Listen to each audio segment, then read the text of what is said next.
welcome back to Horrifically Well Read, Bled, and Said.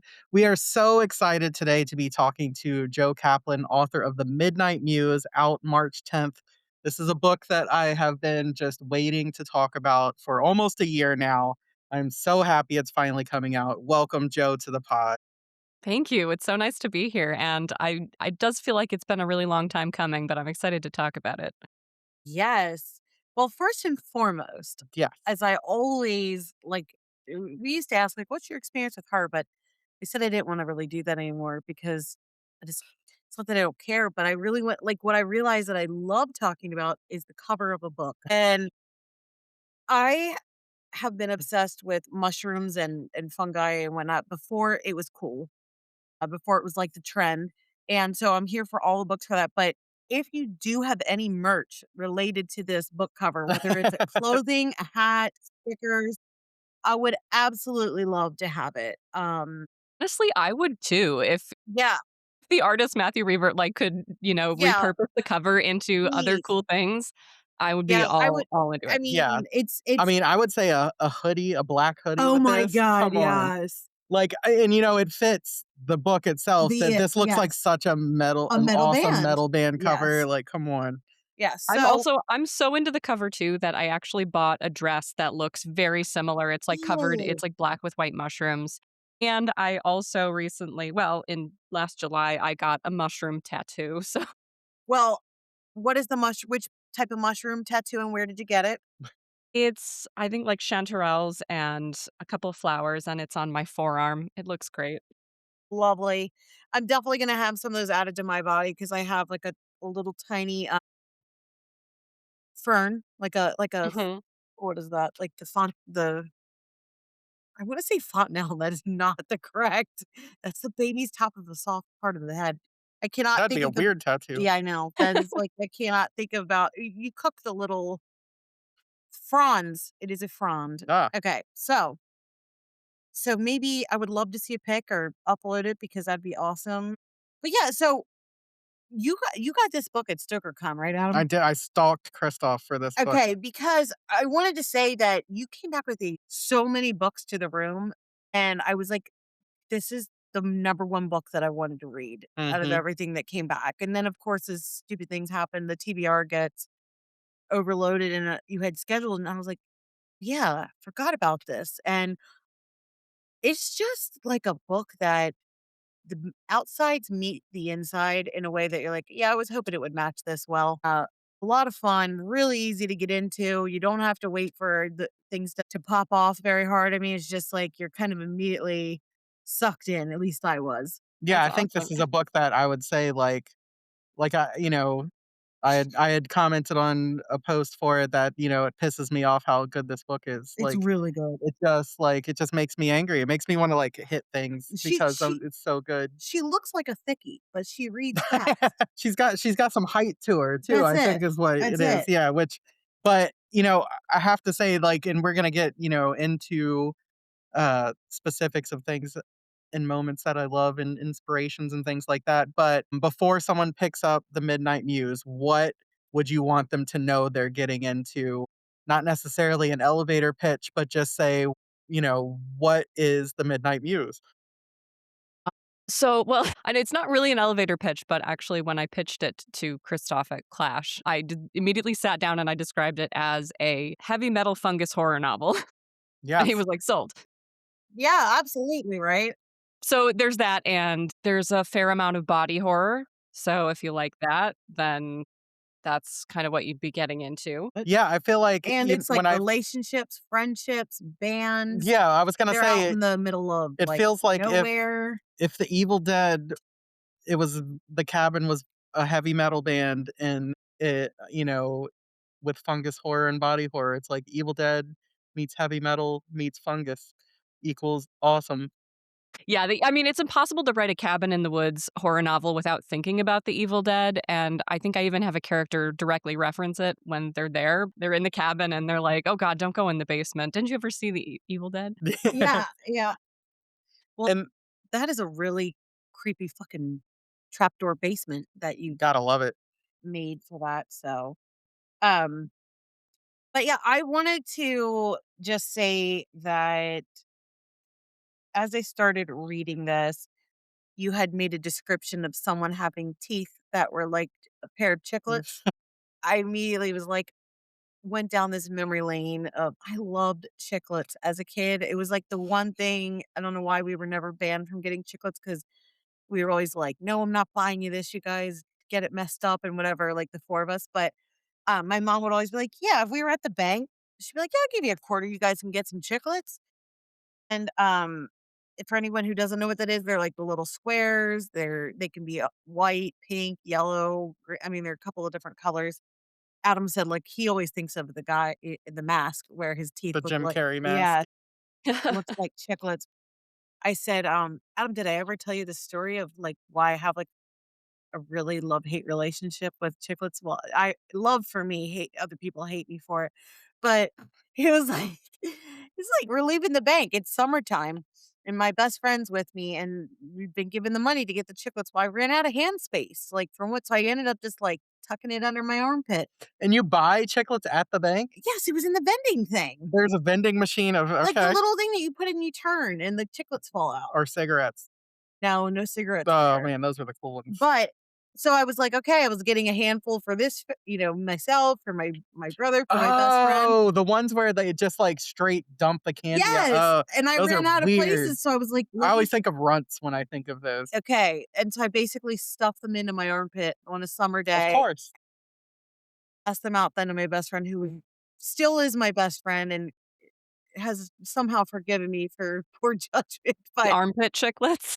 for armpit chiclets, yeah, so Are you sure this is mint? There's, like, a weird flavor I'm picking look, up I was a before little that. girl, like, there wasn't any hair or, like, body odor, but nevertheless, Little sweat, little saltiness to it, yeah, yeah. see, it was just sweet and salty I just gagged experience, myself a so little bit there. but, yeah, so I absolutely love that, and, but immediately early on, I'm reading and you're talking so basically one of their bandmates that's, like, the lead bandmate The singer, yeah, yeah, lead singer.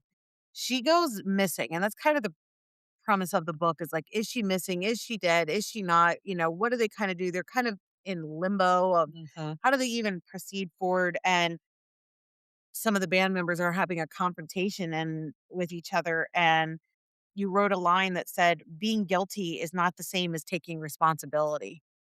Mm. And I love that part because she's confronting another band member and she's like, "What do you mean? Like, I always," and she's like trying to like feel self-pity and like choking to be let. And she's like, "No, taking it self, accountability is not the same thing as you being guilty." And I just wanted to know, where did that line come from? Did you feel like it was a magic piece when you wrote it? Because to me, it was so, wow, I never really thought about it like that. I think that, sometimes the best insights when you're writing something come when you're just willing to kind of dredge up whatever is wrong with yourself. So, I feel like I'm a similar way where like I'll feel guilty about doing something, but it's really hard to like take responsibility if you've done something wrong or you feel like you've messed up in some way. And you can feel guilty and you can feel bad, but it's just not the same thing.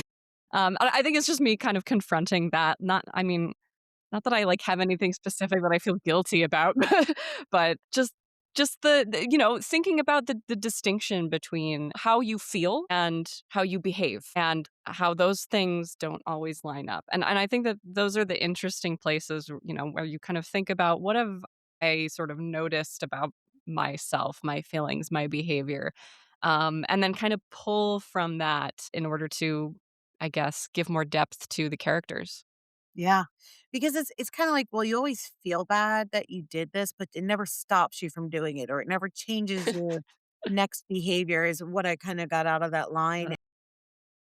I do think that you can probably see, yourself in that at some point, but also maybe others that they never really say they're sorry or, Mhm. the same things happen. So it just was such a human behavior line that stood out of where we use horror books and literature for at least I do for the way that an author puts together words that sometimes it just like sings into your heart to be like, wow, that is a line that I can't really think of it a time that this has happened to me that I needed to have.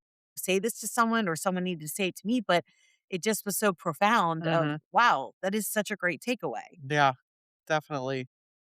I love that when I'm reading. I mean, I always look for those moments too anytime I'm reading a book and when I read something that just hits you where you're like, "I recognize this. I maybe never thought it exactly this way Right, before, but it's right. so powerful." Yeah. So I have to say, Queen Carrion is a badass fucking name for a metal Yes. band. And I just wanted to know how much, music is obviously a huge throughway through inspiration, where inspiration for music and all these kinds of things, the effect that in music has on audiences is one of, a major sort of thematic thing that is in throughout the book. Obviously, you are a musician yourself.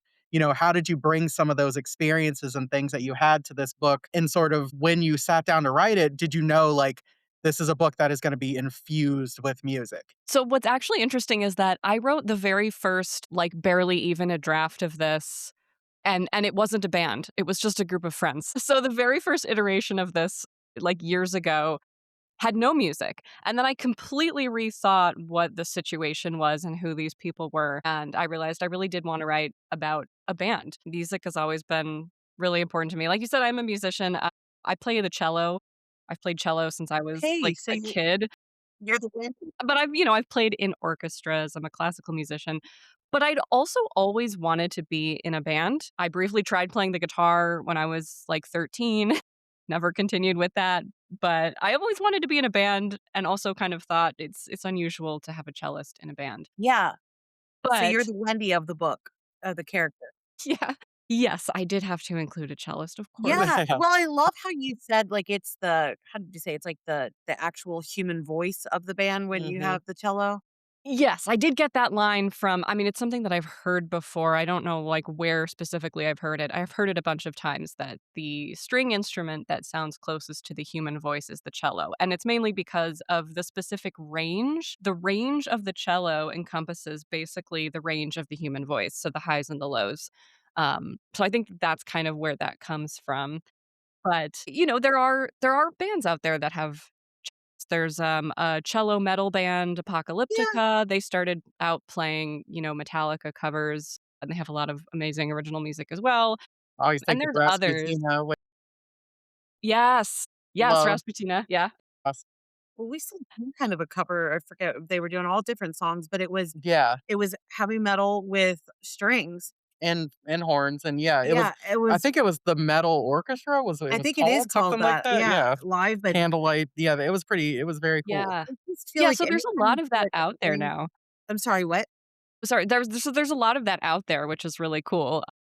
Growing up, you don't think, "Oh, there's, you know, not a lot of opportunity for Right. for a cellist to be in a band," but there Well, there is quite a lot. yeah, I think of the first time, I saw it, and I think it was the she went on to be in Rasputina was the cellist during Nirvana's Unplugged was kind of the first time that I saw, and I was like, "Man, the cello goes so well with rock music." Like, it's crazy, like, It really how does. cool it goes. Yeah. It adds this layer of I don't wanna say sorrow, but, like, a depth that Emotion, yeah. underscores it, and I'm gonna, like, take this into a weird analogy, but you know how, like, when you think of, like, a mole, like, there's multiple ingredients that give such a Mhm, depth Mm. or just something that, if you're like, "Oh, what is that underlying flavor?" And it's like, "Oh, well, that's the cumin or that's the mhm. extra," where you're just like, "Oh, interesting." Where I feel like that's the cello. It's like it's good, but then when you add something like that into it with a stringed instrument, all of a sudden it just or like Takes when it you add lemon to something and it's like, wow, that just brightened it up, but instead the cello like darkens it and makes it feel even more moody. an Yes, it epic is at very dark and moody. yeah. Mhm. Love it, love it. Well, So I'm actually also in a band. I guess where I was going with that was that, a couple years ago, I joined a band or started a band with a friend. She's on vocals and guitar, and I'm on cello. So, it all worked out. and what's your name for that? The band, it's called Guerra Paz, war/peace in Spanish. And she Yeah. sings a lot Yeah, of the yeah. songs in Spanish, so it's kind of a Amazing. indie Spanish flamenco goth whatever band. Yeah, Okay, sign me up. Yeah. we're coming out to LA for this. This sounds amazing. Yeah, I mean, I have so much respect for people that can create and make music. I can only be someone that appreciates. I just feel like my maybe I've just put on a lot of self limitations, but I just don't play an instrument and I would really love to, but I love that like you get to do that and express yourself and collaborate. Just it's super cool. It's a powerful form of creativity that is so different from writing, which is what I love about it, right? In writing, I'm so immersed in words and language, and there's absolutely none of that when I'm playing music or when I'm writing music. It's just sound. So it's like a way to get my brain into a different creative space. Yeah, I love that, and I think that a lot of times, and bringing it into the book, a lot of creative people together, usually there is a lot of emotion involved and the personalities, the way they work in the band. I think that the way that you explore that in this book, especially a band that's kind of held together by like the leader, like Bryn is in this book. And when you take that sort of headpiece away, the things that happen, even before you get into all of the really amazing horror and supernatural things that are going on, or extra natural, I don't know what you want to call it, that are happening, the dynamics between these people are enough for a book in itself. And I Oh love yeah. how you Oh explore yeah. that. Yeah, I mean, luckily my band is basically like 2 people and we occasionally have other people come in and play things, so it makes it really easy. There isn't much butting heads, but yeah, I really was interested in how the egos would clash, especially when, as you mentioned, Bryn, the lead singer, who was kind of the anchor of the band, once she's gone, everybody else is kind of floundering and some don't know what to do with themselves and others are wanna just, like, reconfigure the band and do something new.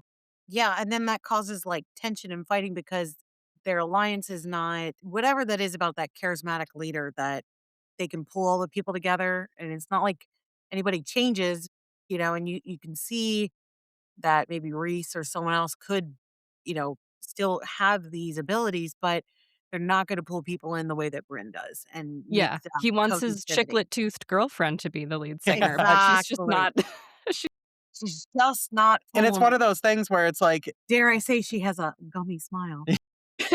but I'm it's just like kidding. you can be a great singer and not have the sort of pull that Brent has on people.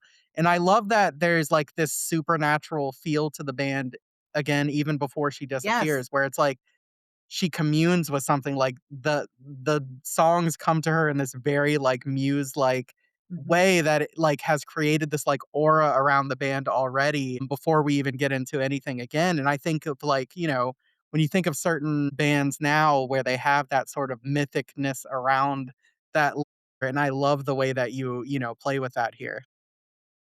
Which is true Thank because you don't really get a lot of things about the band at the beginning, but the way you said that, Adam, I don't know why and I don't know how. But Joe, you totally made me feel that way Mhm. as what he just described, even for just the very earliest.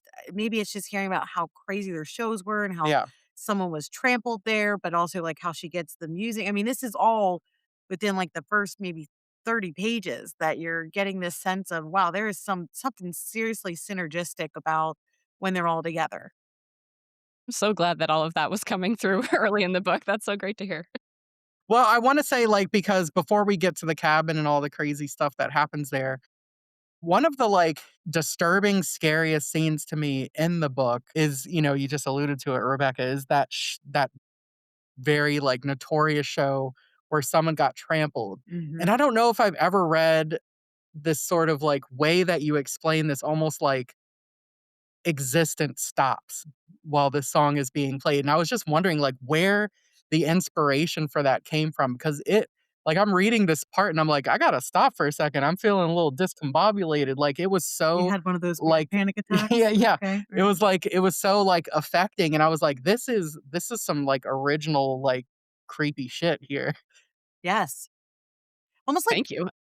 what is that word that we learned from Donna Taylor? Ensorcelled, where it's like you're enraptured. They've got a spell on you. Well, and yeah, and, like, again, like, I thought you were about to start talking about it, but it's just, like, it's so upsetting to read. I'm so glad that I upset you. I hope that there are parts of this book that are very upsetting. No, but that's a really good question. Just on, like, the basic level of what happens, because you brought up the person getting trampled, Yeah. that terrifies me and Yes. fascinates me. I read, I forget what the nightclub was called. I don't know, I've read the stories about real life situations where people got, you know, stuck at the doorway, and I've read about crowd crush, and it's just there's something really upsetting about crowd crush, and just the fact that so many bodies can just be piled up on top of each other to the point that, you know, everybody dies and nobody can get out. It's so I obviously included that as an upsetting part of their show, although, it wasn't like a mass tragedy or anything, but there was a person who died, which is horrible.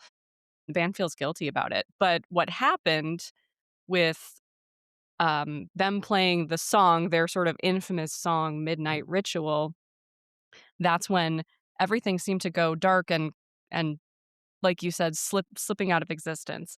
I don't know that I wanna say too much about that Right, because it right, right. relates to what happens later in the book and kind of what we learn more about the Muse and where the songs come from and, kind of all ties into that, but, I don't know exactly where that description of it came from, to be honest. It definitely worked. Also, if anyone listening, including Joe or Adam, if you would like to listen more about crowd control, the podcast Stuff You Should Know just recently did one all about crowd No. control.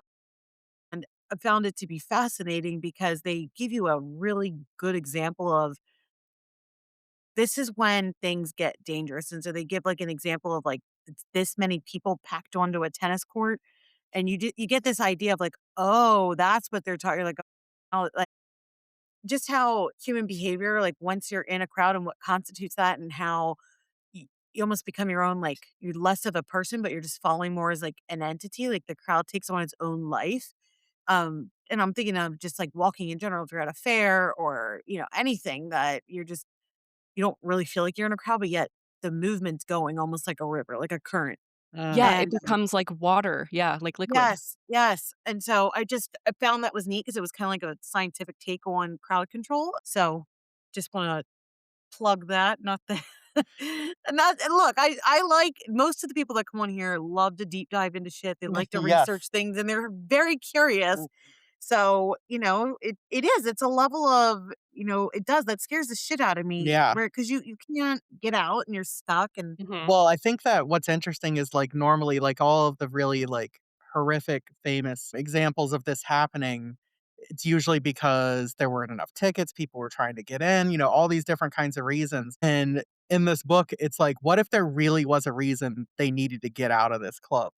Like, something was dangerous, something was scary happening, so, like, it added this layer, it's like, it's already, like, that panic is terrifying. What if, like, that panic was coupled with, "Yeah, you really do need to get the hell out of here," and I think that that was such a really cool play on, like, this almost, like, double fear of being there, which was That's a awesome. really good observation. I feel like it hits on something I like to do a lot in my writing, which is layering something real that's scary with something that's supernatural or extra outside of reality that's scary, and just seeing how those kind of mesh.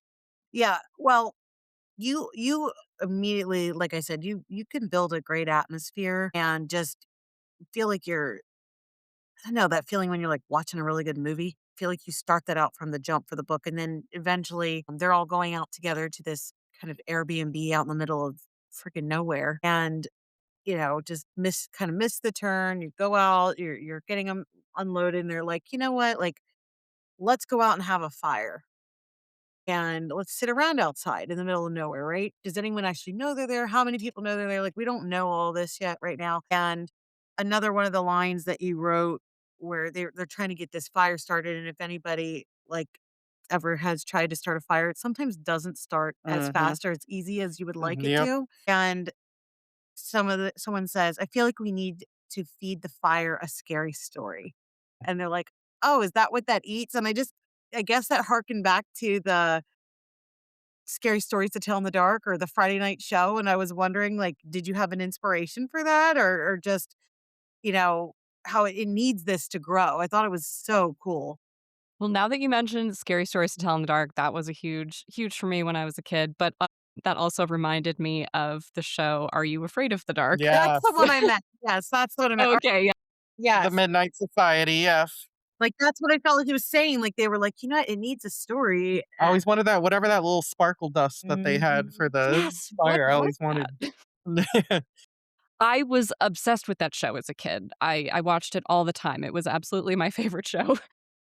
So I don't know that I was consciously drawing on that specifically when I wrote that, but I mean, that to me just feels like such a classic. I don't know, there's something very nostalgic about that for me. You know, the classic horror things that you watched and read as a kid, they always stay with you.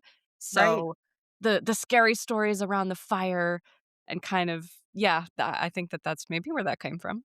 Yeah. Well, it was just this imagery of like, okay, we're gonna feed the fire our stories and knowing like the type of lyrics that they're already writing for the band and kind of the distress that they're going through. I'm like, oh, what's gonna come out, right? And then we find out like, they've been drinking and smoking some weed and doing some acid.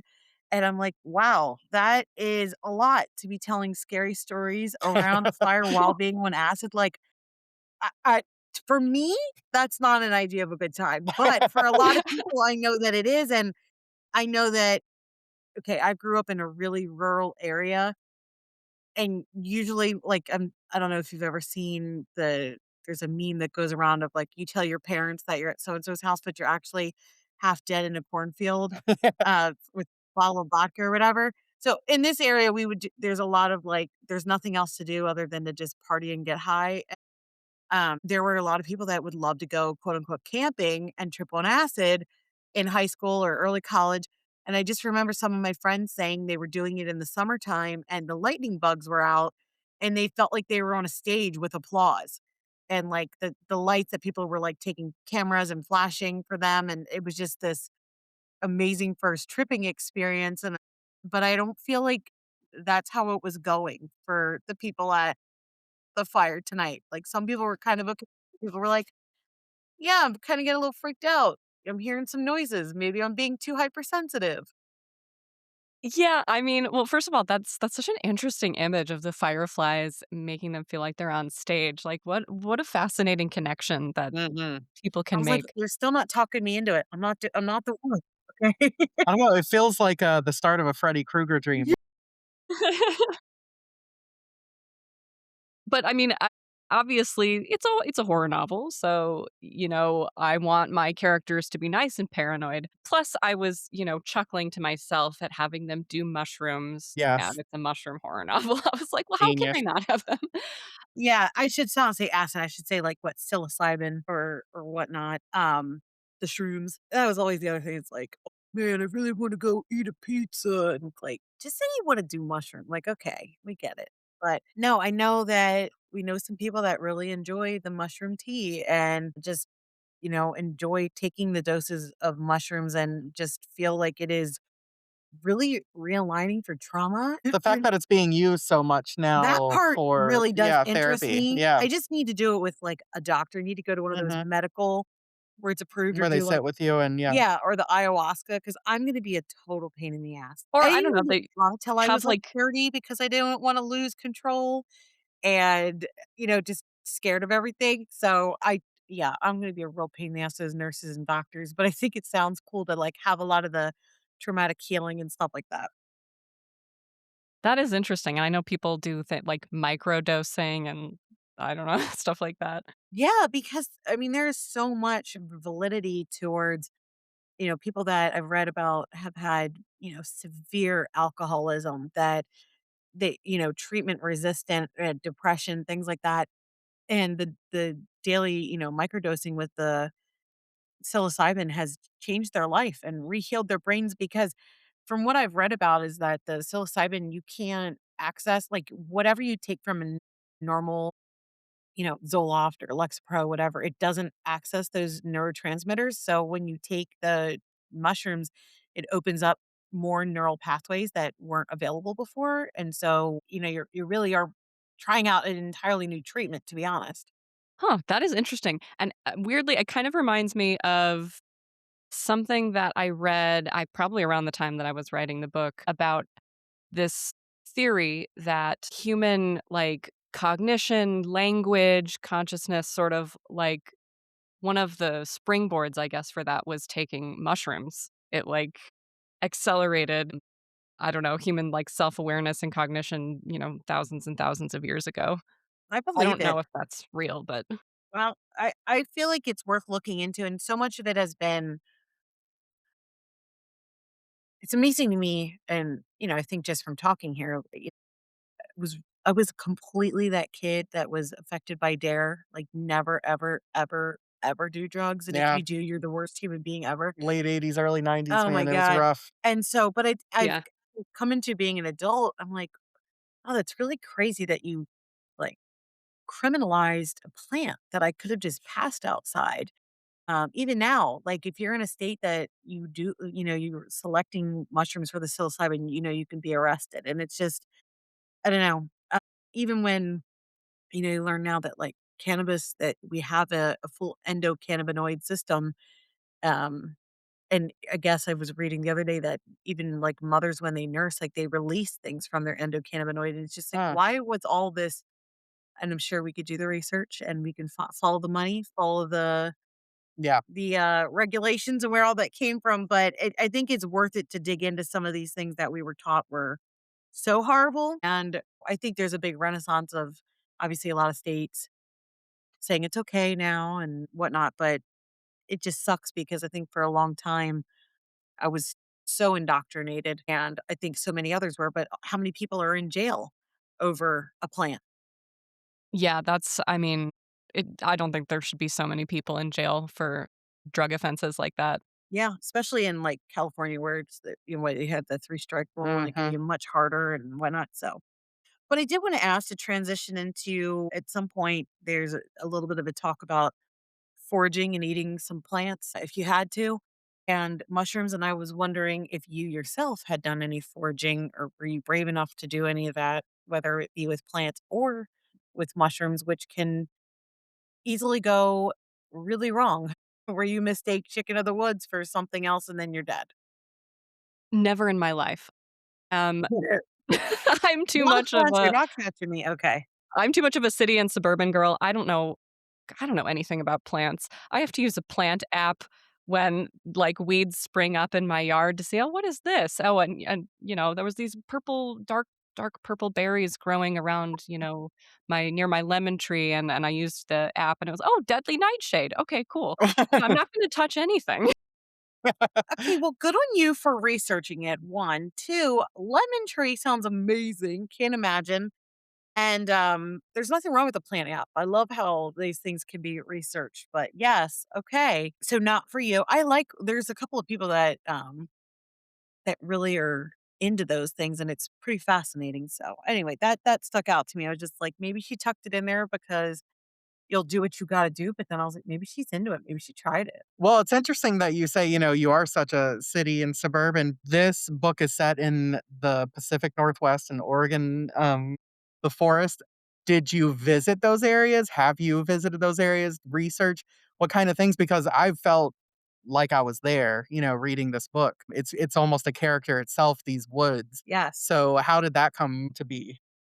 Well, I'm so glad that you said that because I feel like every book I write, the place becomes a character because I just think that setting is really important in horror, and I love playing with the ways that setting influences the characters. But weirdly, I almost never write about settings that I've actually spent any significant time Interesting. in. My haunted house novel is set in Virginia. I've never been Mhm. there. My horror western is set in Nevada, been to Vegas. And this, I've not really spent any time in the Pacific Northwest. But I think one of the things I like about, writing places that I'm not as familiar with is getting to research and learn about them. And I think ideally, part of the research would or should be me actually visiting these places. Maybe someday I'll manage to do that for a book. But, there's so many resources online and books and I love to look at pictures and watch videos of people exploring the areas. So that's kind of how I was able to, I guess, figure out what the location was. And I just really wanted to feel what it was like without actually having to go there myself. And, you could choose, like, there's lots of, like, different woodsy areas like the Northeast and, in the South and stuff like that. What was it specific about the Pacific Northwest that drew you to set it there? I think just the vast, vast forests, like, when Mm. I sort of learned about how extensive the forests are in Oh, Oregon yeah. specifically, I mean, I really wanted it in the middle of nowhere, and the old growth forests, there's a lot That's of it. that, and I also feel like some of the biggest mycelium systems are also in the Pacific Northwest.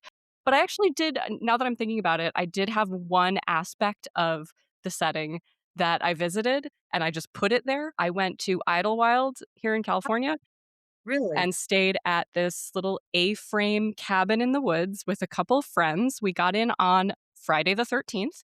So, of course, we were making all kinds of jokes about, being axe murdered.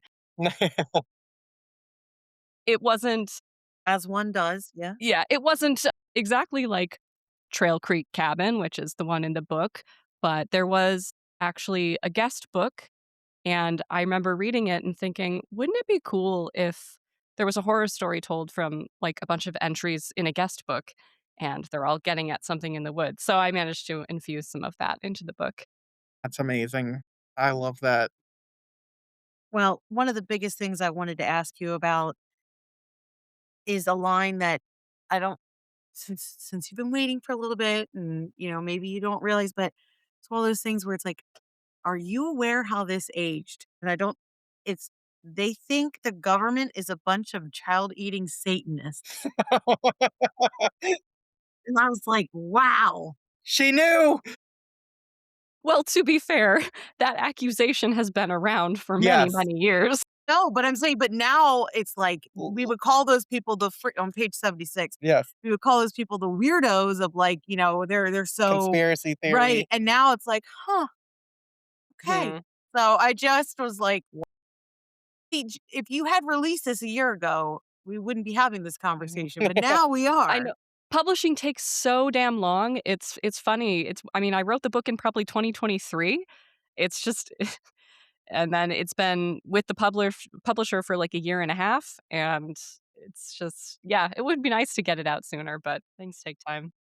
But you know what? Now we've got this thing of unfortunately, like you could probably put something in here now about UFOs and be like, see, you were right about that too. Yeah, But exactly. Oh my gosh.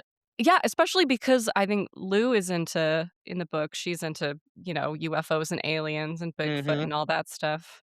Yeah. It's it's just one of those things that it's crazy that anything that because I think when you talked about those particular woods, there's been a lot of discussion about, what are in those types of trees, how dense Mhm. and thick those forests are. What you can't see from above and all Well, the that yeah. and just like the almost like mythical, even going up in through Canada and like there's I say like a frequency or something that comes with it. And, just jumping on that again, but anyway, I just wanna go there so bad. I was hoping that speaking of places we haven't visited and I really Mhm. wanna go, and I don't care how much you told me bad things can happen in this book, I still wanna go Oh, no. to that area. I mean, it'd be worth it to see them, it'd be pretty Yeah. cool. Yeah, it would be great. Just take this book with us as a blueprint to survive, right? I don't know if this is a good blueprint for Yeah. surviving. Like I said, she's a little bit of a thickie, we can hit something Well, or something, yeah. one thing that, I wanted to talk about with this book is it's almost like a nesting doll because it goes back Yes. and forth in time.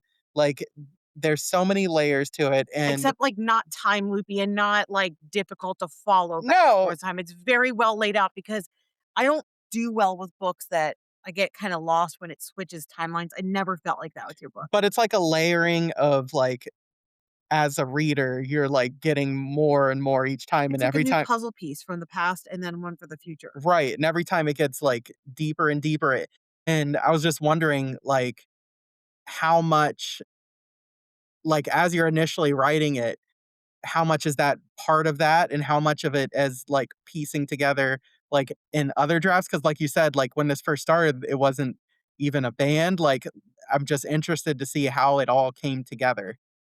Yeah, the drafting process of this book was fun and it drove me crazy and it was fragmented and weird. So that first nothing of a draft that I mentioned was, let's see. That was my first and only attempt at doing NaNoWriMo. So Oh, okay. I pumped out 50,000 words of garbage in 1 month that was sort of roughly like the first half of the book. If you know, like, where there's a kind of a big change and a setting change that occurs about Yes. halfway through the book. So this was basically just the first half. And like I said, it was kind of different characters, but overall the same situation. And then I scrapped that completely. I was like, this was a waste of time. I'm going to restart from nothing, but with the same core like idea and some of the same scenes. So then I restarted writing it, and I don't remember when I started bringing in the different, like, timelines of, this happened after. But I know that I was really interested in stories that kind of, show you or give you hints of this has taken place after a major event, and we're gonna show some of that, like, aftermath, and then we're gonna go back to the event, and this kind of balancing act between Uh, having the after events that give some interesting clues and hints and increase the mystery, I guess, but without being confusing or without giving away exactly how it all ended up.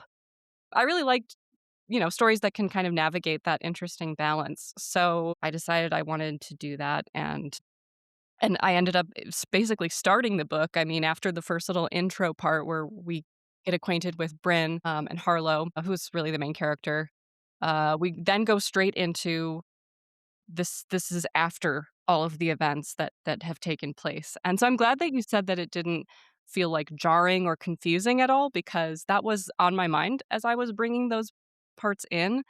Like, how can I make this clear, again, without giving too much away? But I also wanted that little bit of mystery, so, yeah, it's great to hear, though, that it actually worked the way that it was layered.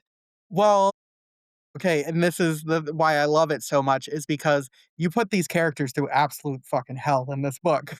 And there is so many moments where I'm like, everyone's like dead. Like there's how are they gonna get out of this situation? And honestly, it like crescendos to about halfway until kind of what you're, hinting at a bit of a location change, setting change happening.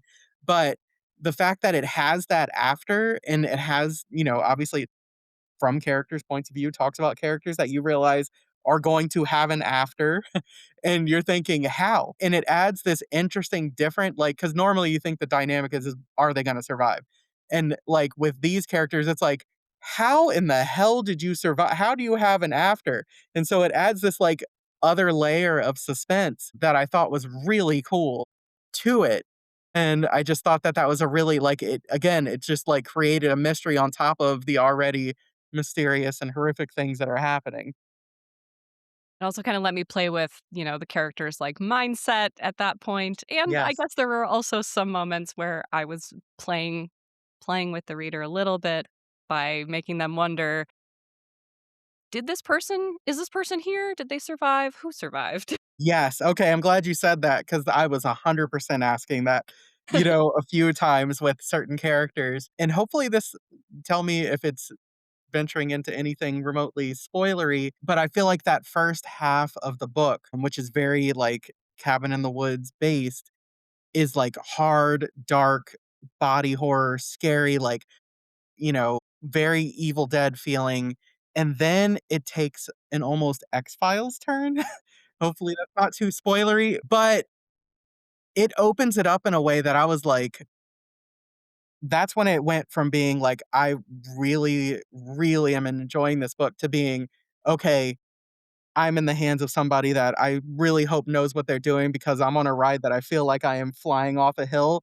And then you stick the landing so well that I was like, oh God, this was amazing. But like there's some moments there where I'm just like, oh my God, like I really did not see so much of the second half of this book coming. And I just want to know, like, were you like grinning maniacally when you started adding some of these elements? Absolutely. I love the second half.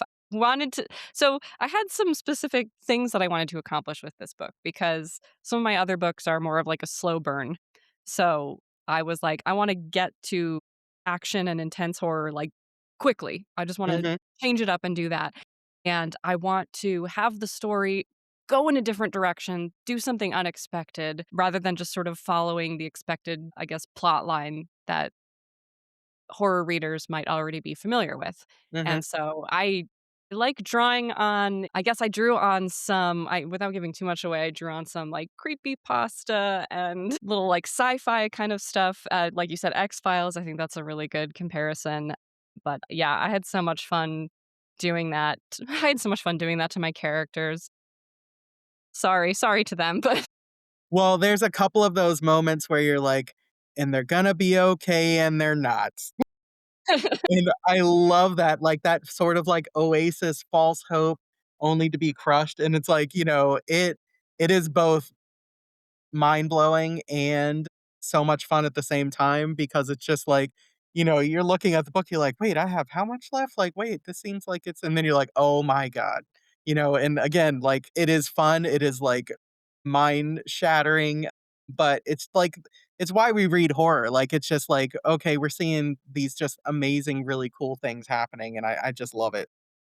yeah, it's like me trying to emulate what I love when I'm reading great horror that sucks me in and then, you know, does something unexpected and has a twist that makes perfect sense and doesn't feel out of left field, but also, is something you didn't see coming. So I was trying to bring in all these elements that I love and find so much fun when I'm reading and see if I could basically pull it off. Well, you definitely do, and it's like the only thing that I could describe it is almost like a horror euphoria when you hit, like, those moments, and, like, this is one of those books, and I just again, that's why I cannot I read it in April of 2025, which is insane, but, like, just, like, waiting for people to get their hands on it, and, I can't imagine as the writer feeling like, "I can't wait." Okay, it's like, some people are reading it, it's like, but once it Finally, comes almost out here.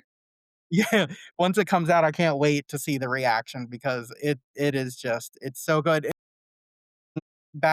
It will just be us, I the haunted house book story is my favorite, like, subgenre probably, and I would say anyone listening to this too, one of the best haunted house books of the decade is that too, and it is more of a slow burn, it's a much more like, mental, like, inside the heads of characters kind of book, but that one too, just, like, brilliant.